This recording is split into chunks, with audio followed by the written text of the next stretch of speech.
Olá, amigos da TV Justiça. Já está no ar mais uma edição de plenárias com os destaques entre as decisões dos ministros do Supremo Tribunal Federal no plenário do STF e que você acompanhou, é claro, ao vivo em direto do plenário.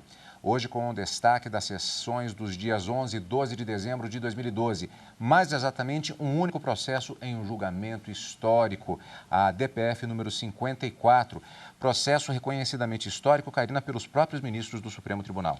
Foi longa a espera, aproximadamente 8 anos, até o julgamento dessa arguição de descumprimento de preceito fundamental, que trata justamente da possibilidade, buscava-se uma interpretação conforme no Supremo Tribunal Federal, para que as mães gestantes de fetos anencéfalos, assim diagnosticados, pudessem, ir querendo, antecipar o parto sem levar às últimas consequências dessa gestação. Então, um tema bastante importante na sociedade brasileira, considerando, como disse o ministro Marco Aurélio, que é o 4º país no mundo em casos de anencefalia, uma decisão, sem dúvida alguma, muito histórica para a Suprema Corte Brasileira. Então, vamos fatiar exatamente este processo que levou 2 sessões, de certa maneira até mais do que 2 sessões, na medida que nós tivemos o início do julgamento ainda na manhã da quarta-feira, dia 11 de dezembro.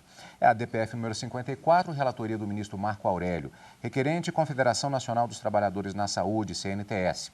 Arguição de descumprimento de preceito fundamental, ajuizada em 2004 pela CNTS, a Confederação Nacional dos Trabalhadores na Saúde, no qual a entidade defendeu a descriminalização da antecipação terapêutica do parto em caso de gravidez de feto anencéfalo, ou seja, sem o cérebro.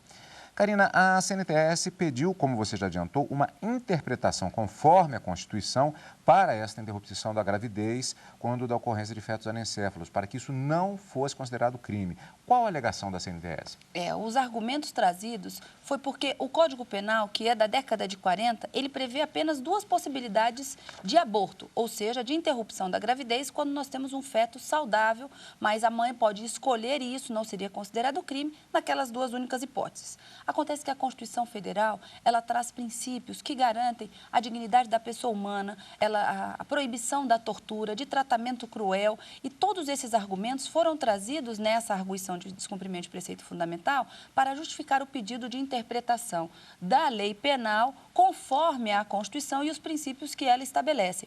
Então, principalmente com base na dignidade da pessoa humana e no direito da saúde da mulher, é que esse pedido veio ao Supremo Tribunal Federal para possibilitar que essas mulheres, como eu disse, uma vez diagnosticada como gestantes de fetos anencéfalos, possam ir querendo, e sem que isso seja considerado um crime de aborto, interromper a gravidez feita com auxílio do médico que eventualmente tenha diagnosticado. Agora, o detalhe é que esse processo ele não ficou parado durante esse período. Ele gerou uma movimentação na própria sociedade brasileira. Ainda em 2004, o ministro Marco Aurélio ele concedeu liminar para autorizar a antecipação do parto quando a deformidade fosse identificada por meio de laudo médico. 3 meses depois, o plenário decidiu cassar aquela autorização que foi concedida pelo ministro. A discussão foi tema de audiência pública em 2008. Na ocasião, foram ouvidos representantes do governo, especialistas em genética, entidades religiosas e da sociedade civil. Para este julgamento, foi convocada, como já dissemos, uma sessão extraordinária do plenário na manhã da quarta-feira, dia 11 de abril, a partir do momento em que o ministro, de posse dessas informações colhidas na audiência pública, elaborou o respectivo voto e liberou o processo para julgamento. Na quarta-feira, dia 11, primeiro tivemos a apresentação do relatório do ministro Marco Aurélio, as sustentações orais do advogado da requerente e do Procurador-Geral da República e, por fim, o voto do relator. Vamos rever alguns dos principais momentos do voto do ministro Marco Aurélio, começando do ponto em que ele fala sobre o aspecto laico do Estado brasileiro. Deuses e Césares têm espaços apartados. O Estado não é religioso, tampouco é ateu. O Estado é simplesmente neutro. Merece observação a temática afeta aos crucifixos e a outros símbolos religiosos nas dependências públicas. A discussão voltou à baila com a recente decisão do Conselho Superior da Magistratura do Estado do Rio Grande do Sul, no sentido da retirada dos símbolos religiosos dos espaços públicos dos prédios da Justiça Estadual Gaúcha. Ao contrário dos tempos imperiais, hoje reafirmo: a República Federativa do Brasil não é um Estado religioso tolerante com minorias religiosas e com ateus, mas um Estado secular tolerante com as religiões, o que impede de transmitir a mensagem de que apoia ou reprova qualquer delas. A questão posta neste processo, inconstitucionalidade da interpretação segundo a qual configura crime a interrupção de gravidez de feto anencéfalo, não pode ser examinada sob os influxos de orientações morais religiosas. Essa premissa é essencial à análise da controvérsia. Isso não quer dizer, porém, que a oitiva de entidades religiosas tenha sido em vão.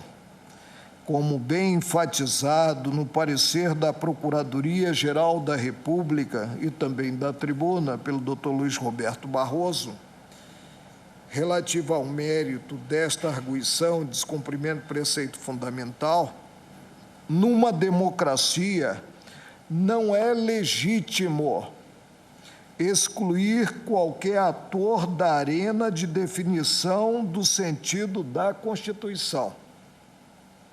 Contudo, para tornarem-se aceitáveis no debate jurídico, os argumentos provenientes dos grupos religiosos devem ser devidamente traduzidos em termos de razões públicas. Ou seja, os argumentos devem ser impostos em termos cuja adesão independa dessa ou daquela crença. Atuar com sapiência e justiça, calcados na Constituição da República e desprovidos de qualquer dogma ou paradigma moral e religioso, obriga-nos a garantir, sim, o direito da mulher de manifestar-se livremente, sem o temor de tornar-se ré em eventual ação por crime de aborto. Ante o exposto, presidente, julgo procedente o pedido formulado na inicial para declarar a inconstitucionalidade da interpretação, segundo a qual a interrupção da gravidez de feto anencéfalo é conduta tipificada nos artigos 124, 126, 128, 1 e 2 do Código Penal Brasileiro. Os ministros tiveram intervalo após a apresentação do voto do ministro Marco Aurélio na manhã da quarta-feira, e voltaram a se reunir na tarde daquele dia para continuar o julgamento com os votos dos demais ministros. Vamos rever alguns dos principais trechos. Neste caso, todos acompanhando o voto do relator. Todos os caminhos, a meu juízo, conduzem à preservação da autonomia da gestante para escolher sobre a interrupção da gestação de fetos anencéfalos. A postura contrária, a meu juízo, não se mostra sustentável em nenhuma dessas perspectivas, seja, repito, epistemológica, seja histórica, seja metodológica, sistemática, e à luz dos princípios maiores e direitos consagrados, princípio da dignidade da pessoa humana, consagrado na nossa Carta, artigo 1º, inciso 3º. Diante do exposto e pedindo escusas pelo tempo, a vossas excelências, voto pela procedência da presente ação para dar interpretação conforme aos artigos 124 e 126 do Código Penal, excluindo por incompatível com a nossa lei maior a interpretação que entende a interrupção ou antecipação do parto em caso de anencefalia comprovada como crime de aborto. É como voto, senhor presidente. Há exatos 8 anos e 2 meses, eu trouxe a julgamento nesse plenário o habeas corpus 84.025, que, como todos sabemos, teve o seu julgamento bruscamente interrompido por decisão do presidente de então, mas cheguei, portanto, a ter a ocasião de elaborar voto sobre esta matéria naquela ocasião. E esse meu voto, já mencionado aqui hoje, nessa assentada, encontra-se publicado já no livro Nos Limites da Vida, Aborto, Clonagem Humana e Eutanásia, sob a coordenação dos professores Daniel Sarmento e Flávia Piovesan, aos quais, aliás, eu rendo homenagem. Portanto, eu gostaria apenas de me limitar a pedir a juntada desse meu voto, com pequenas modificações, para aderir ao brilhantíssimo voto do eminente relator. O prosseguimento da gravidez gera na mulher um grave abalo psicológico, por isso que impedir a interrupção da gravidez sob a ameaça penal efetivamente equivale a uma tortura vedada pela Constituição Federal no artigo 5º da Constituição. E essa afirmativa, ela encontra ressonância em dados científicos, os quais foram apontados pelo eminente relator, no sentido de que a interrupção da gravidez, com a narrativa daquele caso que me levou à emoção, que a interrupção da gravidez tem sim o condão de diminuir o sofrimento mental da gestante. É suporte para uma decisão no sentido de não se considerar punível o aborto nestes casos, não se considerar, portanto, enquadrável nos dispositivos penais, o artigo 5º da Lei de Introdução ao Código Civil, ao afirmar que o juiz, ao aplicar a lei, haverá de considerar os fins a que ela se destina, e todas e quaisquer leis no sistema brasileiro haverão de garantir a dignidade da pessoa humana ou do ser humano. E, por tudo isso, senhor presidente, eu considero que, na democracia, a vida impõe respeito.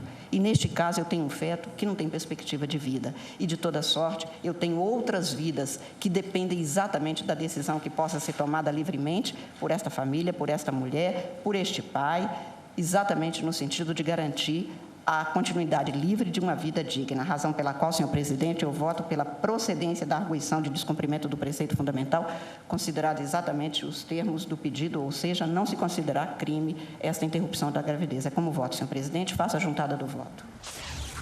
Vale lembrar, Karina, que esta sessão ela foi caracterizada por diversos momentos extremamente interessantes nas colocações que foram feitas e de discussões que são fundamentais e que extrapolam até os limites especificamente desse processo, como, por exemplo, a questão do próprio conceito de vida, se prevê ou não, como a legislação brasileira trata disso, em termos de direito comparado, várias questões foram colocadas. E olhe, aqui temos apenas uma amostra das falas dos ministros.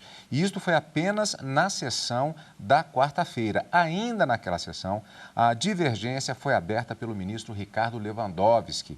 É o que nós vamos rever depois do intervalo. E ainda a continuação e o desfecho desse julgamento na sessão plenária da quinta-feira, dia 12 de abril.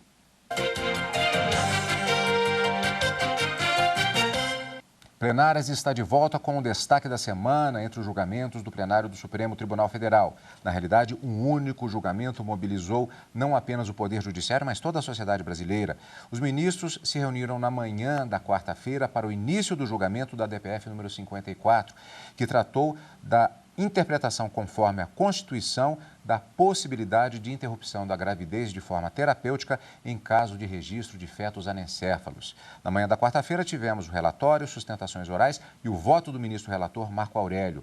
Eles voltaram a se reunir na tarde da quarta-feira, na primeira parte da sessão, quando os ministros Rosa Weber, Joaquim Barbosa, Luiz Fux e Carmen Lúcia acompanharam o voto do relator. Já na segunda parte da sessão plenária da tarde do dia 11 de abril, foi aberta a divergência pelo ministro Ricardo Lewandowski. Para ele, a Corte estaria, no caso, invadindo competência do Poder Legislativo para tratar deste tema.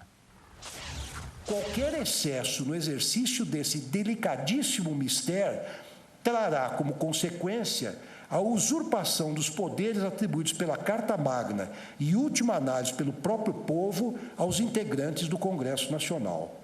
Destarte, não é lícito ao mais alto órgão judicante do país, a pretexto de empreender interpretação conforme a Constituição, envergar as vestes de legislador positivo, criando normas legais ex novo, mediante decisão pretoriana. Em outros termos, não é dado aos integrantes do Poder Judiciário, que carecem da unção legitimadora do voto popular, promover inovações no ordenamento normativo como se parlamentares eleitos fossem. Não se ignora que o termo do aborto é extremamente controvertido, tanto aqui como alhures, tendo despertado as mais vivas discussões no mundo civilizado. Em alguns países, esse palpitante assunto é submetido a consultas populares. Em outros, quando há espaço para tanto, é objeto de pronunciamentos judiciais, não raro sujeitos a intensas controvérsias. Interessantemente, tanto os que são favoráveis à interrupção extemporânea da gravidez, quanto os que são contrários a ela, invocam em abono das respectivas posições, de modo enfático, o princípio da dignidade da pessoa humana. Esse debate, como não poderia deixar de ser, também alcançou o nosso parlamento, o qual se encontra profundamente dividido, refletindo, aliás, a abissal cisão da própria sociedade brasileira em torno da matéria. Os congressistas favoráveis e contrários ao aborto têm entretido apaixonadas polêmicas, sendo certo que os representantes do povo, até o momento, não chegaram ainda a uma solução de consenso.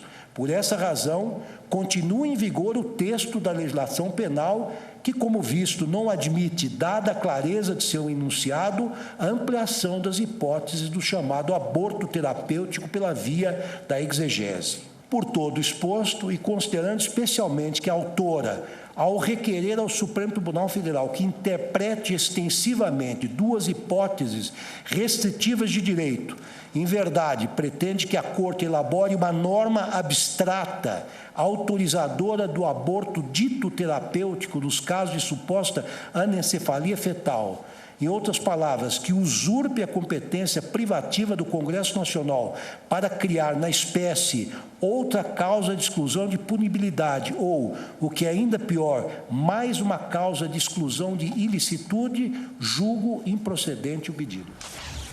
O julgamento foi interrompido para retorno na sessão do dia seguinte.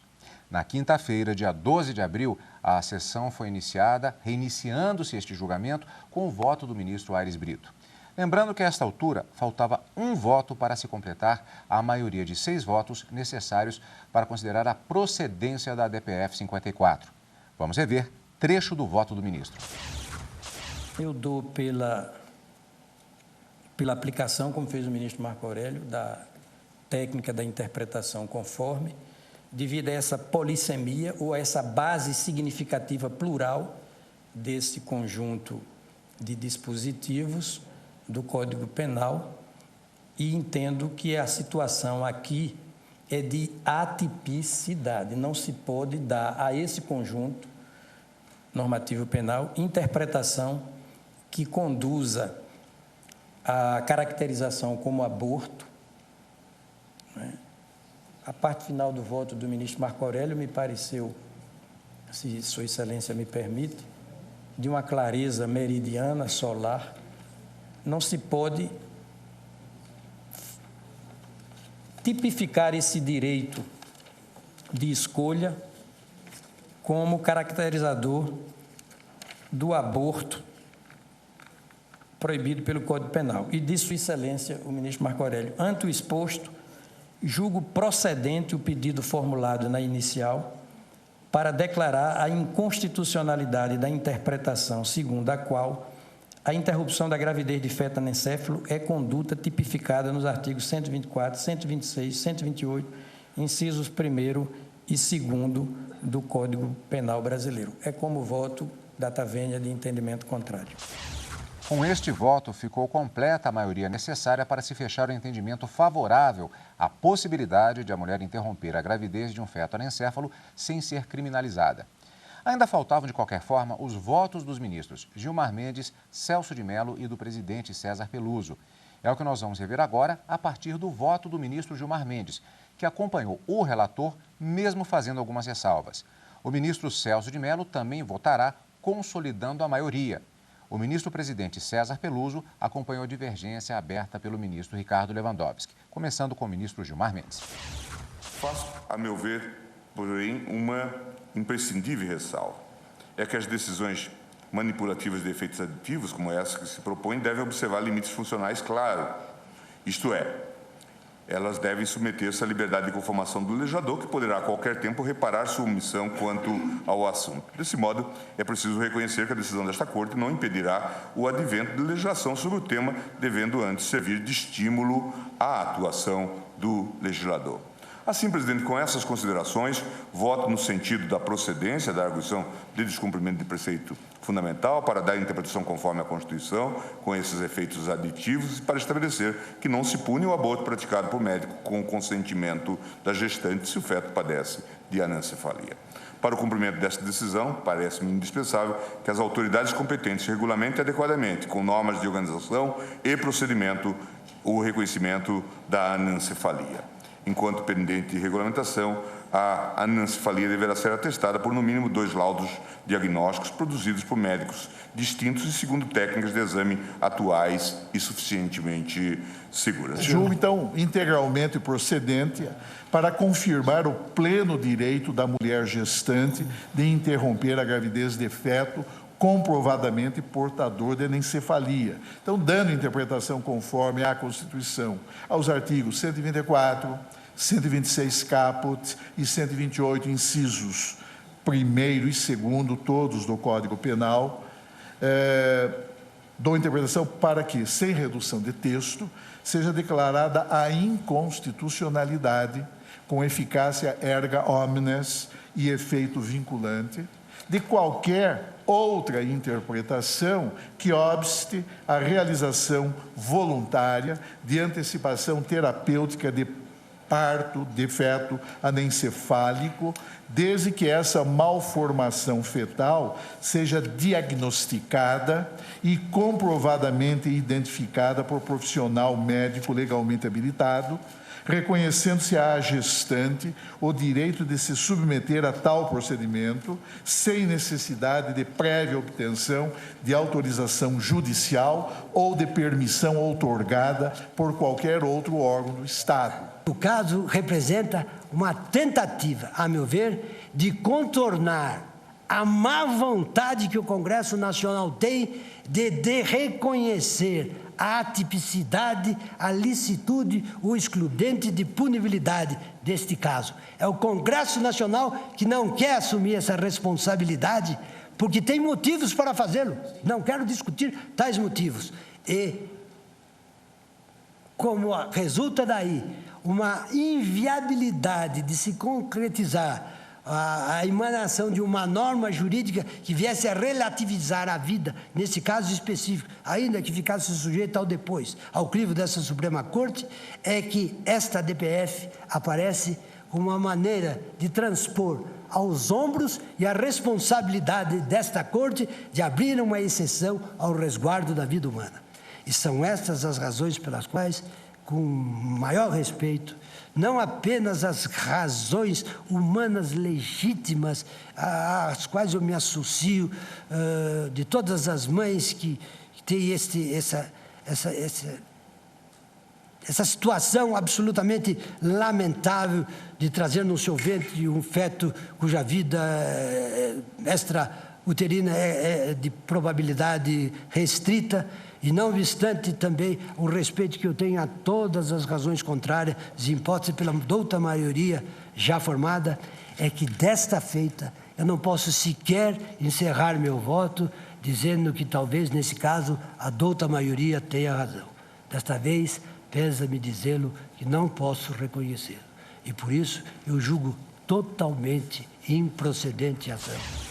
Ministro César Peluso, portanto, acompanhou a divergência aberta pelo ministro Ricardo Lewandowski. Ambos ficaram vencidos, portanto, o julgamento terminou em 8-2, no sentido de dar a interpretação conforme a Constituição a essa questão dos fetos anencéfalos. Exatamente. E a partir da data da publicação dessa decisão do Supremo Tribunal Federal, nós já teremos a possibilidade de essas mulheres, sendo diagnosticadas dessa forma, poderem optar pela interrupção dessa gravidez sem que haja o constrangimento de estar cometendo algum tipo de crime. Então, não poderia o Ministério Público, diante de uma notícia crimes acerca dessa interrupção do parto em caso de fetos anencéfalos, denunciar essas mulheres gestantes, ou mesmo o médico que realizou essa interrupção da gravidez, porque, de acordo com a decisão do Supremo, que tem efeito vinculante e erga omnes, como bem disse o ministro Celso de Mello na proclamação do seu voto, não poderão mais ser considerado crime essa conduta dessas mulheres gestantes. Mas uma coisa nós devemos analisar. O ministro Marco Aurélio foi questionado durante a manifestação de algum dos votos de que forma haveria o diagnóstico desses fetos anencéfalos. E ele lembrou e fez consignar no seu próprio voto que, à época da realização da audiência pública, o ministro da Saúde foi convocado, foi, na verdade, convidado a participar da audiência pública e explicou de que forma o SUS, o Sistema Único de Saúde, tratava dessas mulheres quando diagnosticada uma anencefalia. E ali no próprio voto, ele acaba explicando, de acordo com o que foi explanado pelo ministro à época da audiência, de que forma o poder público protegeria essa mulher diante desse diagnóstico. Então, nesse sentido, a maioria, na verdade, dos ministros que votaram com o relator, decidiram que o voto do ministro Marco Aurélio era bastante consistente e trazia todas as informações necessárias para se autorizar e a forma como deveria ser autorizada essa interrupção da gestação dessas mães gestantes de fetos anencéfalos, o que acabou sendo seguido pela maioria, vencidos o ministro Peluso, César Peluso e Ricardo Lewandowski, que votavam pela improcedência, e ministro Celso de Mello e ministro Gilmar Mendes, que também faziam uma ressalva acerca desse resultado do julgamento. Mas, no mais, a partir, então, da publicação da decisão do Supremo Tribunal Federal, as mulheres diagnosticadas dessa forma não precisarão mais recorrer ao Poder Judiciário para decidirem sobre a interrupção desta gestação. Decisão, portanto, nesta semana, em destaque no plenário do Supremo Tribunal Federal. E teremos destaque também no plenário do STF na próxima semana, quando nós teremos a mudança na presidência e vice-presidência do STF, com a posse, respectivamente, do ministro Aires Brito e do ministro Joaquim Barbosa, repetindo como presidente e vice-presidente do Supremo Tribunal Federal. E a posse você vai acompanhar aqui na TV Justiça, ao vivo, na quinta-feira, e os detalhes no plenárias no final de semana. Obrigado pela audiência, como sempre, e continue aqui na TV Justiça.